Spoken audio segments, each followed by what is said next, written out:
slow. If it's slow, if you have snail sales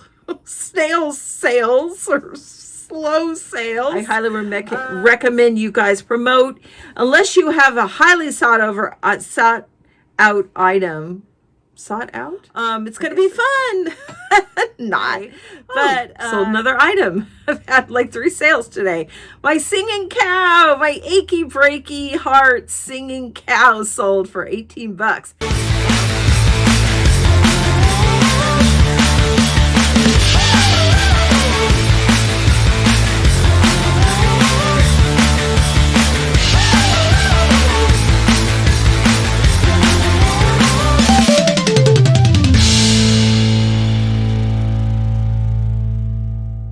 Hi there. How's it going, you guys?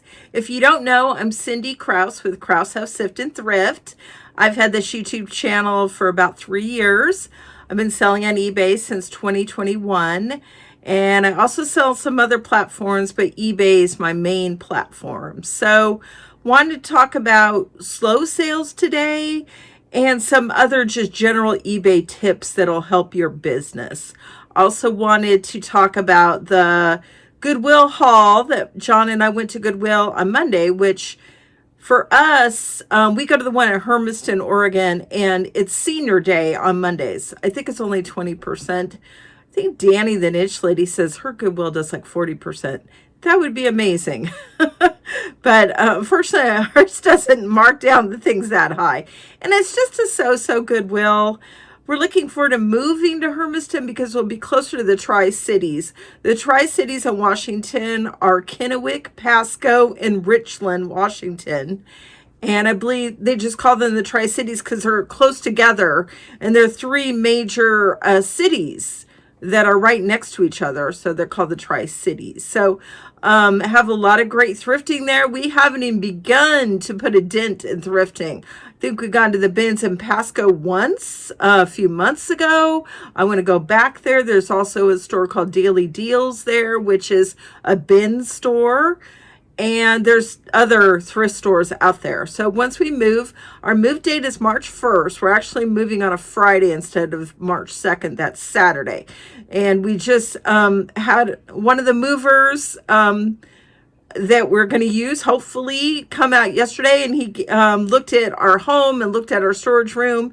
And he's going to give us a quote, which we're waiting on any time. I hope it's not going to be too much. But John and I, being in our 60s, we've moved 7 times. We've been married almost 7 years. It'll be 7 years in July. We've already moved 7 times. Crazy. And if you're like me, which I'm like most people hate moving. It's just no fun. A lot of our moves, we have used movers, but some of them we have not. When we moved to Oregon from Idaho, we just had a moving truck. We had to do it on our own. So we're thankful to have movers this time. Very excited about this house we're moving into. As soon as we get the keys, we'll be in there on March 1st. I'll do some filming. It's empty now, so I'll get you guys some footage of what it looks like before it's filled up with all our furniture.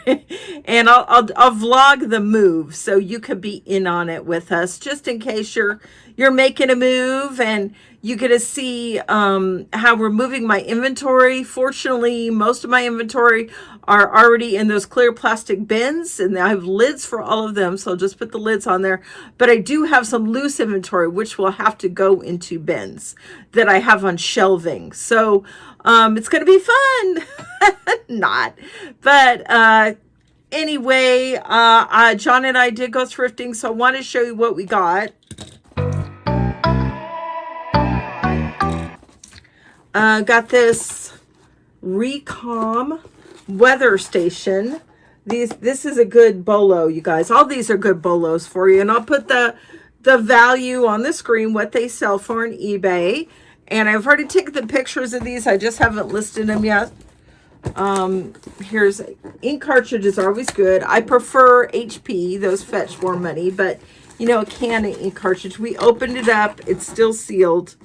You always want to open it up, unless it's obvious it's a factory seal. But sometimes thrift stores retape these. So I've been burned before where I thought it was new and it wasn't. It was a used one that somebody put back in here, retaped. So be careful when you buy ink cartridges. Make sure they're either factory sealed, or if it's sealed by a thrift store, another store, set a yard sale, wherever. Just open it up and make sure it's still in the original plastic wrap that the ink cartridge was wrapped in originally.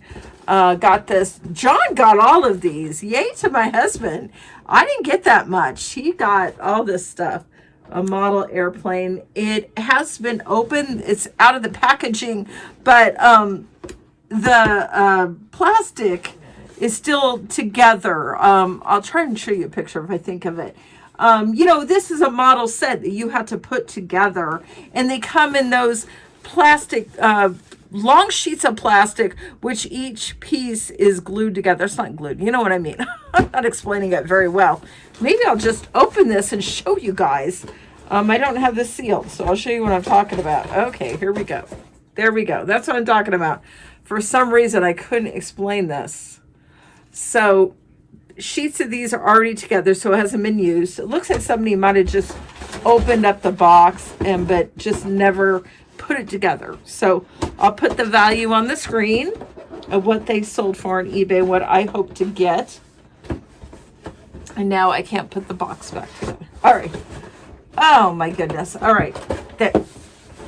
Got it. Okay. Got this. It was $7. I paid up because I could get 20 to 30 for well, I'm hoping to get 30-ish for this. I wouldn't have paid $7 if I didn't think I could get over 20. These are great. Mid-century modern magazine racks. And I don't see too many gold ones. It's usually silver, or they're wood or something, a different kind of metal. Or this is, like a brass. And it's really cool. And it's just got minor, wear from over the years. But I will list this as mid-century modern MCM on eBay magazine rack. And I'll say gold tone and freestanding. Those are some of the keywords I'm going to be using. And I think that'll sell. I don't know if it'll sell quick, but it will definitely sell. I've sold a lot of magazine racks over the years, and they do sell and do well for me. I found this. It was $2. It's a tray, Boone Holland, I believe, or Holland Boone, pure pewter, and it was a Christmas tree embossed tray, and there was a few of them that sold, but not that particular one, so it's rare. Listed that yesterday at 5. So I'll put that on the screen, as well as also we purchased this angel, which is rare. There's only one listed for $50, and it's very vintage. It's pretty old. It's still in the package. It's like, it's for Christmas. It's a large angel that you could decorate her gown. So it's a craft project. And I think I listed mine for 40 or something, or 35. Because there was no solds. It was just one person had it listed for 50. So it's trying to come down from their price and trying to put it at a price where maybe somebody will pay it. Buy it soon, but it may not sell till closer to Christmas, and I'm fine. I'm fine with the long tail items. If I'm going to get my money back and get a good profit, I don't mind waiting. All right, let's talk about slow sales. Everybody's experiencing slow sales. I know this because I watch YouTubers and they're talking about slow sales. It's the economy. Whenever we have a bad economy, we're in a recession, people spend less money, as they should. I understand it. I'm the same way. Oh, sold another item. I've had like 3 sales today. My singing cow, my achy breaky heart singing cow sold for $18. Well, almost $19. Yay! I thought that would have sold around Christmas. Sorry. It stays on my screen if I don't swipe up. So hey, I'm happy to sell that. So finally the sales are coming back. It was getting really slow. Well, I think I had one day with no sales, and that's rare for me. I usually have at least one sale, but that happened the other day, and I'm going to John, oh my gosh, eBay's dead. I know I always say this, like I'll get a slow day or two. And then I say to John, oh, I'm not going to get any sales. And then I get a ton. It always happens. But I thought, well, gosh, maybe it's really bad this time. People are just not wanting to spend money, but that's not true. People always spend money, whether it's a recession or not. You'll probably get people spending less money, but it depends on your item. If you're selling a highly sought after item, it'll still sell for good money. I have my old cell phone list. I still haven't sold it. I had to lower the price a little bit. Somebody offered me 120. I didn't want to take that. I think I have the lowest I'll take is 150 right now. They sell for $200.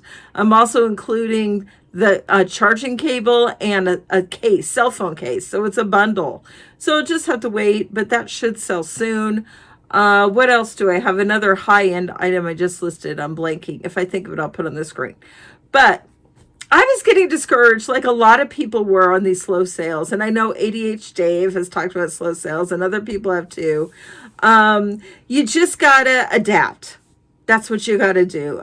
Don't quit eBay. I'm not quitting. I get discouraged, but I'm not going to quit. This is my lifeblood. This is what I love to do. This is part of our income. It really helps my household, this money. So I'm very, very thankful to have a job where I could work full time from the comfort of my home and just wear, a shirt and stretch pants and be okay. And most days, or not, a lot of days I don't wear makeup. I just put makeup on for my videos, or if my hubby and I are going out, I'll wear it.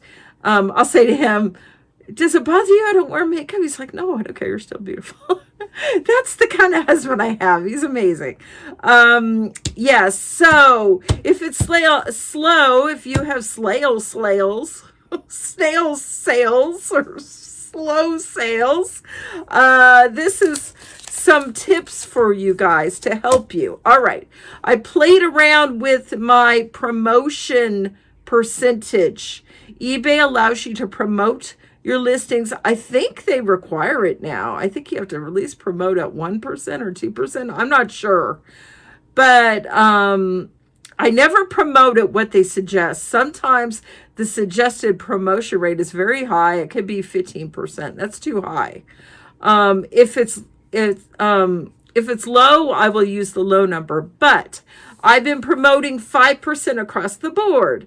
And then I saw a YouTube video and he sells a lot on eBay and he only promotes at 2%. So I thought, I'll play around with it. So it went down to 3%. At first I got sales and then they really slowed to a crawl. So that I had 2 or 3 days of that. So I experimented again and I put it up to 4%. Still slow. And I'm like, I can't afford to not have sales. So I put it back to the 5% and now my sales are coming back. So for me, 5% is the minimum I can promote. I don't know what eBay does because I've searched for my items and my items are still at the top of search. So I don't know what the difference is between 3 and 4% as opposed to 5%. I don't know what eBay does, but eBay likes me to promote at 5% and I get the sales. So that's what I'm doing. I'm not going to go 6, 7 or higher. 5%. That's what I've been doing. If it's not broke, don't fix it or try to fix it. If it ain't broke, don't fix it. But that was my little experiment. For me, 3 and 4% didn't work. And that means 2 and 1% are definitely not going to work. 5% is where back from burnout, Mel, she promotes at 5%. And I know other people do too. It works great for me. You guys do what you want to do for your business. But I promote at 5%. And that does pretty well to get me sales. I also ran a more aggressive sale. I think I'm at 24% off. So promotion's different from running sales. You promote in your listing at the very bottom of the listing. eBay will ask if you want to promote, basically it's a percentage out of your sales price that eBay gets because they promoted your listing. I highly recommend you guys promote unless you have a highly sought out item. Sought out? I guess it's sought out. If it's an item that's very desirable, you don't have to promote, or you can promote lower. If I'm selling like a cell phone, or if I were to sell a video game or a video system that somebody wants, I probably won't promote at all, or maybe promote lower because that will sell regardless. But if you just have regular items, 5% is fine. And then you could do a sale I've experimented. If I have sales where I promote any less than 15%, it doesn't work for me. So when I think eBay wants you to promote at 15 to 20% at least. So I've been promoting between 20 and 25%. I think I'm at 24% right now. I also run coupons. The coupons I play around with, sometimes I have 15, 16% or 18, 19, 20. I think I'm at 18% right now. So somebody could buy my item at 25, 24%. I don't know. Can they combine a coupon? I need to look that up. I don't know if they can combine a coupon with the sale price. Maybe not. So if they can't use the coupon with the sales price, you might have to use one or the other. I need to look that up. If I find out the answer, I'll put it on the screen for you guys. But either somebody could use my coupon. Again, I got a message. Use my coupon, or they can just buy my item with a 24% off sale. I don't do it on items that are $10 or less. I will not do the 24%. Or the coupon. I think that's how I have it. No, I think I have the 24% off. I won't do the coupon for items that are $10 or less. And you could specify, only apply this to certain items, or, items that are $10 and up or 50 and up. Who knows? Whatever you want. But all right. So yeah, definitely want to be, I've told you this again and again, definitely want to be promoting, using coupons, and running sales. This will really, really help you boost your sales. And you can even do a higher percentage, 30% off, 40% off, 50% off. If you have higher items, higher priced items, hey, go for it and try and, get things out of your store or get things sold. You could do 40, 50%. You're going to sell a lot. That's really going to get your sales going. All right. So one thing I wanted to mention, nothing to do with slow sales, but I had this stored in a bin, and I've had this for sale for maybe a year or two. I'm not sure. And it's sold, and I had it in bubble wrap, and it still broke. So it broke in two pieces, and I glued it back together, but you can see this. It's obvious. And then it's there, and then there's this, and then it up here too. You can't see it as much, but I just messaged the girl who bought this. I said, I'm so sorry. I found this broken. Oh, looks like somebody previous glued the wing. I didn't know that. I found this broken in my bin. Even though I bubble wrapped it, it broke. I'm really sorry. Do you want me to still ship it? I'll give you a discount. I would have refunded some of her money and shipped it damaged. Or I said, do you want me to cancel? And she said it was for a gift, so she wanted me to cancel it. I said, I'm really sorry. So in this case, I really tried to protect this. I put it in bubble wrap and I put it in the bin. But the bad thing about putting a breakable items in bins, if you store the things in there or it's getting shuffled around, it definitely could break. So maybe I should have put this on a shelf. But just be careful. I just wanted to give this tip to you guys. Be careful when you're storing breakable items, because usually I'd say 99% of the time this doesn't happen to me. I grab the item and it's totally fine. But some reason maybe I laid something on top of it that broke it. That's probably what happened. So, c'est la vie. It was just like $16. But, any money loss and any customer you disappoint is not a good thing. And you want to avoid it at all costs if you can. So really wanted to give that tip to you guys to be careful the way you store your items. And again, I wanted to mention this because it's important. You should be having some kind of SKU system or tote scan or something, some way to identify your items. I do a SKU on eBay. eBay has a SKU field, so I'll say it's like a bin, whatever. And I also, to make sure I am covered, I use tote scan. So I do both. I put the bin number in the SKU field, or where it is. Sometimes I store things under a table, loose, or on a shelf. So I just identify where it is in my basement. And I also put it in tote scan. So you want to double cover your A. Cover your butt, you know. You just want to make sure that you know where the item is. I can't tell you how frustrating it is. I've had something in tote scan and in the SKU, and I couldn't find the item. Sometimes I just somehow, I don't know, I misidentified it and it was in a different bin. Other times it wasn't that bin, but I had sold it and it sold again. And I think eBay still has this glitch. They've had it for a while where I've sold something through them and then months later it sells again. And then I'm looking all in all my bins in my inventory systems. Where is it? Where is it? It says it was in bin 6 and it wasn't there, but it was probably there originally when it sold previous. I don't remember on my sales, but you know, it's very, very frustrating to cancel an order and disappoint a buyer. I try to avoid it at all costs. So you got to be very careful the way you store your items and the way you identify them. Make sure you put a SKU in eBay and you either use tote scan or another way. Now, I know Crispin Daily Refinement and Tech and Sports, they do a date-based system for storing their items.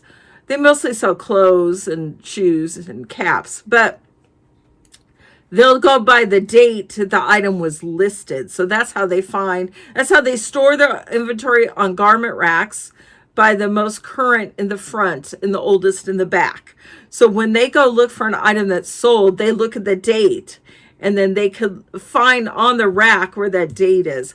I don't want to do that. I like my bin system. I do have a garment rack with all my sweatshirts, sweaters, and jackets, coats. I have 3 garment racks with those things, and it's totally fine. You know, you just I don't do any kind of identifying system, date system, or numbers or anything on those. I just look through them and I find the item. It's no big deal. You know, I've got 3 places it could be in. It doesn't take me that long, so that's no big deal. Now, my shoes, I store all my shoes on a bookcase downstairs. I've filmed that before, and I have started using this just on the shoes that are black or brown. I have a lot of black or brown shoes that I've listed, and I put my shoes in these bags and I seal them up, and then I put the number on top just for black or brown. Now, if it's a colorful shoe or a shoe that stands out that I can see through the package and grab it, yeah, that's fine. Only use it, like I said, for black or brown because it's helped so much.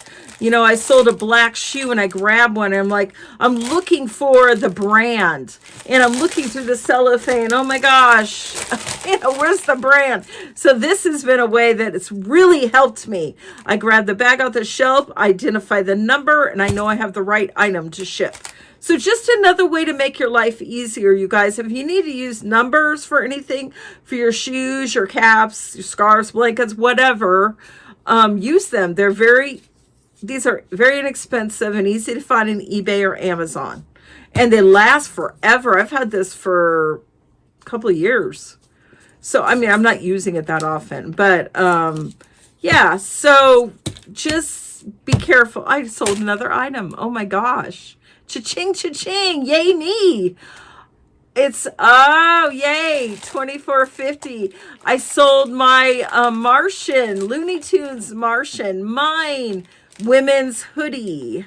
It's yeah, I got that I don't know, like a month ago, not too long ago, and it's sold. Yay. I figured it would. The Martian. I'm getting a call. I'm gonna hang up. The Martian is very popular Looney Tunes character, and I knew that was gonna sell. I think I had it at 30, so they probably took my promotion hit probably, and my sale hit, so they bought it for 25. Oh my gosh, that's 3 sales I've had while I'm talking to you guys. And it's all because I do those 3 things. I run a sale, I promote, and I use coupons. So my sales are coming back. Yes, I'm back. I'm back, baby. All right, I don't want to make this video too long, but I definitely wrote down some things I want to talk to you guys about. And, you know, I already told you how to deal with the slow sales and persevere. It's going to be fine. You will, if you have a couple of slow days, don't give up. Don't get discouraged. I do at first, and then I always get them. It's so funny. I think, oh no, recession really has hit. Nobody's buying anything on eBay. Temu is taking our customers and all this, and then I get the sale. So I don't know why I do that. I think it's just human nature, just to think, oh, this is it. I'm really never gonna get good sales again.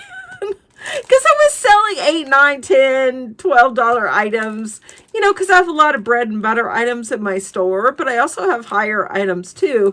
And it was all the bread and butter items that we're selling. And I'm really happy to sell to people those items, because there are people who can't afford high fashion, who can't afford, designer clothing. So it's, sorry, I got another message. Yeah, I'm happy to sell people like that. That's what I buy when I buy on eBay. I don't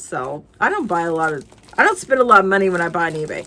So I'm happy to sell that, but I can't sell the lower end items or the lower priced items to people. But I also need to sell the higher priced items to get money back. All right, one last thing I wanted to talk about was I did my taxes, and I decided that I need to be more accountable. I need to have a tracker, because I had my numbers, but they were all over the place. And I need to get back to doing a tracker. I used to do them, and I got lazy and didn't do them again. So I want to show you guys that. This is my tracker, Cindy's 2024. And I got this online a few years ago, and I really like it. Let me click. That's my inventory. It's my expenses. I haven't filled it out yet, but like when you buy bubble wrap or packing paper or whatever, tape, you need to put expenses. That I started doing January. I'm behind, you guys. I will be doing February soon, but I still got the whole month of January to do. And yeah, this is what I've got to make myself do, because there will be a number for each month. And I really recommend, if you get a tracker, you get the ones with the months at the bottom, because you want to do it per month. There's a lot of trackers. I bought a few on Etsy, and they didn't have it per month. And I don't have a formula. I just been adding on my own. And I don't even want to show you guys these numbers. It's so pathetic. But that's why I decided I just have to look for the higher priced items when I'm thrifting. No more of this $1 into 15 or whatever. So yeah, it's very important. You could sell bread and butter items in your store. If you sell a lot of them, you'll make good money. But you also want to sell some higher dollar items too, $30 and up. If you can get $100 or $2 items, $100 items, $200 and up, good for you. That will really give an infusion into your store and to your bank account. Isn't that what we all want? All right, guys, that's what I want to share with you today. Hope you're doing well. I'm doing great. I will be getting back to you as soon as I can. Things will be crazy with the move, but you'll hear from me soon. So like and subscribe if you haven't. Send me a comment. Share this content. Love you so much, and I so appreciate you. Have a wonderful day, and see you next time. Bye.